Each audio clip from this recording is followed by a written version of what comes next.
तो कैसे हैं आप लोग। स्वागत है आपका एनिमे टॉपिक्स में और एक नई वीडियो के साथ जिसका टाइटल आपने टॉपिक में देख ही लिया होगा।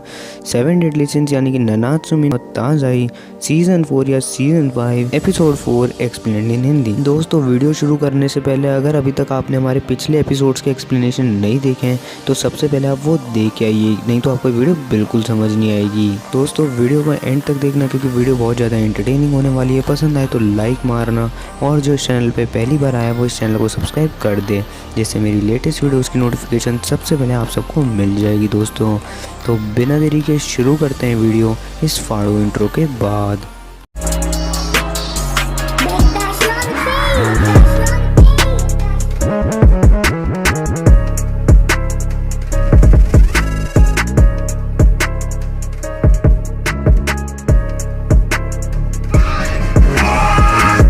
तो दोस्तों एपिसोड की शुरुआत में एक रिकैप दिखाते हैं 2 मिनट का, जहां पर एस्कनोर ने जेल्ड्रिस की छाती पर अपनी फिंगर घुसा दी।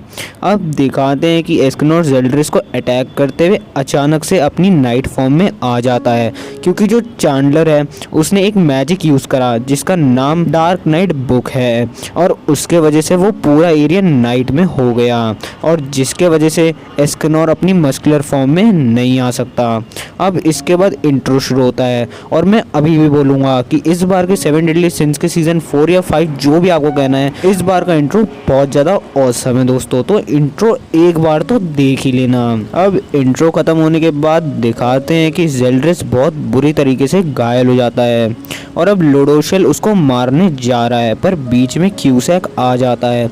अब जेल्ड्रिस बोलता है क्यूसैक को कि तुम अपनी फुल पावर से लड़ो, वो पावर जो मुझे भी हरा सकती है, और चाहे कुछ भी हो जाए ये सब मेलियोडस के वे में नहीं आने चाहिए। अब दिखाते हैं कि मार्गरेट को बचाते हुए गिल थंडर के बहुत गहरी चोट लग गई होती है, और वो इतनी आसानी से हील नहीं हो रही होती है। अब दिखाते हैं कि क्यूसैक और लुडोशेल लड़ रहे हैं, पर क्यूसैक लुडोशेल को बहुत आराम से हरा देता है, क्योंकि लुडोशेल एक स्पिरिट है और वो किसी और की बॉडी में है, और उसकी भी एक लिमिट है। अब दूसरी तरफ चैंडलर और मर्लिन का डुएल शुरू होता है। अब लड़ते हुए मर्लिन एस्कनोर को एस्केप करने के लिए बोलती है, क्योंकि अपनी नाइट फॉर्म में वो कुछ नहीं कर सकता, पर वो नहीं कर पा रहा होता है, यानी कि एस्केप वो नहीं कर पा रहा होता है, क्योंकि बहुत सारे अटैक्स आ रहे होते हैं चैंडलर की तरफ से भी और मर्लिन की तरफ से भी, इसलिए वो एस्केप नहीं कर पा रहा होता है। अब मर्लिन बताती है चैंडलर और क्यूसैक के बारे में कि ये दोनों सबसे स्ट्रॉन्गेस्ट डीमंस हैं डीमन किंग के बाद। अब मर्लिन बताती है कि वो स्ट्रॉन्ग हैं, फास्ट हैं और इनको हराना मुश्किल है। अब एस्कनोर पूछता है कि इनकी कोई वीकनेसेस नहीं है, तो मर्लिन बोलती है कि हाँ इनकी कोई वीकनेसेस नहीं है, पर अगर इनके पास कोई वीकनेसेस नहीं है तो इसका मतलब ये नहीं कि हम वीकनेसेस बना नहीं सकते। अब दिखाते हैं कि मर्लिन ने एक मैजिक क्रिएट करा है क्यूसैक और चैंडलर के आसपास, वो भी बिना मूवमेंट के, और उस मैजिक के वजह से उनकी बॉडी बहुत ज़्यादा डैमेज हो जाती है। अब मर्लिन बताती है कि उसका मैजिक डबल इम्पैक्ट की मदद से वो उनके एलिमेंट्स जो उनके स्ट्रॉन्गेस्ट से वीकेस्ट हैं वो उससे पता लगा सकती है। अब वो बताती है कि चैंडलर के केस में वो लाइटनिंग है और क्यूसैक के केस में वो विंड है। अब वो शॉक्ड होते हैं कि बिना मूवमेंट के वो मैजिक कैसे यूज़ कर रही है। अब मर्लिन अपना मैजिक यूज़ करके उनको एक तरह से हरा ही देती है, यानी कि क्यूसैक और चैंडलर को हरा देती है। अब क्यूसैक को गुस्सा आता है और वो अपना न्यू अटैक रेजोनेंट मर्लिन पर यूज़ करता है, पर मर्लिन को पता था कि वो ऐसा कुछ करेगा, इसलिए वो पहले से प्रिपेयर्ड थी, और इसलिए क्यूसैक का अटैक उस पर नहीं काम करा। अब चैंडलर कुछ करने की कोशिश करता, पर वो भी नहीं कर पाता मर्लिन के लाइटनिंग की वजह से। अब जेल्ड्रिस वापस खड़ा होता है, पर लुडोशेल जेल्ड्रिस को एक अटैक में ही हरा देता है, और अब वो हंसता है ये कहते हुए कि देखो माइल मैंने कर दिखाया। पर अचानक से उसको कुछ होता है, यानी कि लुडोशेल को कुछ होता है, और वो कहता है कि उसको माइल को याद करते हुए एस्टेरोशा की शक्ल क्यों दिख रही है। अब सीन शिफ्ट होता है और यही सेम चीज़ परगेटरी में मेलियोडस के साथ होती है। अब अचानक से डीमन किंग वहाँ पर आता है और मेलियोडस से कहता है कि कि तुम्हें एस्टेरोसा के बारे में कुछ याद आ रहा है। अब डीमन किंग बोलता है मुझे भी। अब वो कहता है, यानी कि डीमन किंग बोल रहा है कि परगेटरी में उसको सारे दिन याद हैं, पर एस्टेरोसा के साथ बिताए पल उसको नहीं याद हैं। अब डीमन किंग बताता है कि उसने, और पहले ही सुन लो, यहाँ पर डीमन किंग की बात नहीं हो रही, यहाँ पर गोथर की बात हो रही है। अब डीमन किंग बताता है कि उसने सबको बेवकूफ़ बना दिया जो एस्टेरोसा को जानते थे, और साथ ही साथ मुझे भी। अब सीन शिफ्ट होता है होली वॉर में, जहाँ पर किंग, डेरिरे और जो 2 एंजल्स थे वो एस्टेरोसा से लड़ रहे होते हैं।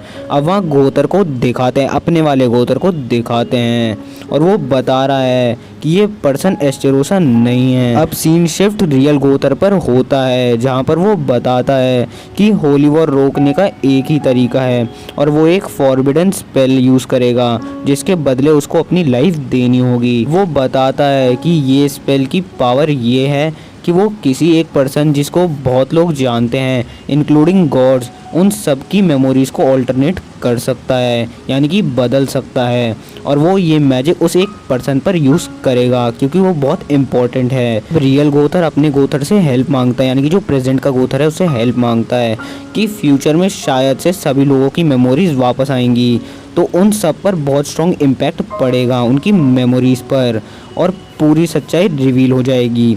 अब एलिजाबेथ को दिखाते हैं, और वो कहती है कि मेलियोडस ने तुम्हें हमेशा अपना भाई माना है एस्टेरोसा, पर अब उसकी भी मेमोरी वापस आती है। और दिखाते हैं कि मेलियोडस एलिजाबेथ को बोल रहा है कि उसको जेल्ड्रिस और गेल्डा को प्रोटेक्ट करना है, पर एलिजाबेथ को समझ नहीं आ रहा कि फिर एस्टेरोसा कहाँ गया। अब एलिजाबेथ को एस्टेरोसा से बात करते हुए दिखाते हैं जब वो बच्चा था, जहाँ पर एलिजाबेथ ने एक डॉग को हाथ में ले रखा है, और अब एस्टेरोसा उससे उसका नाम पूछता है, और एलिजाबेथ उस डॉग का नाम बताती है एस्टेरोसा। और मन ही मन में वो ये सुनकर शॉक्ड हो जाती है कि ऐसा कैसे हो सकता है। अब उसकी जो मेमोरीज हैं एस्टेरोसा की वो फेड हो रही हैं, यानी कि एलिजाबेथ की जो मेमोरीज थी एस्टेरोसा के साथ वो फेड हो रही हैं और एक एंजल में बदल रही हैं। और अब गोथर रिवील करता है, अपना जो गोथर है वो रिवील करता है कि जितने भी लोग जो एस्टेरोसा को जानते हैं उन सब की मेमोरीज वापस आ रही हैं। अब गोथर बताता है कि एस्टेरोसा की जो मेमोरीज उसकी डीमन की तरफ से लड़ते हुए थी, जो मेमोरीज उसकी गॉडेस क्लैन की तरफ से लड़ते हुए थी, जो फीलिंग्स उसके बड़े भाई मेलियोडस के लिए थी, और जो फीलिंग उसके लुडोशिल के लिए थी, वो सब वापस आ रही हैं। और अब वो बताता है कि एस्टेरोसा का जो कमांडमेंट है वो कभी एग्जिस्ट करता ही नहीं था। और अब वो बोलता है कि जिस पर्सन को अभी हम देख रहे हैं वो एस्टेरोसा नहीं है, वो गॉडेस क्लैन के 4 आर्चेंगल में से एक है, और उसका नाम माइल है। और इसी के साथ ये ऑसम एपिसोड 4 और ये वीडियो यहीं ख़त्म होता है। Thanks for watching this video. दोस्तों आज के लिए सिर्फ इतना ही। अगर वीडियो अच्छी लगी हो तो लाइक मारो, एम करते हैं 25 लाइक्स का, कमेंट करो, और जो चैनल पे नए हैं वो इस चैनल को सब्सक्राइब कर दें, जिससे मेरी लेटेस्ट वीडियोस की नोटिफिकेशन आप सबको सबसे पहले मिल जाएगी दोस्तों। तो अब मैं भी जा रहा हूँ नेक्स्ट वीडियो बनाने के लिए, तब तक के लिए bye bye, be safe, sayonara.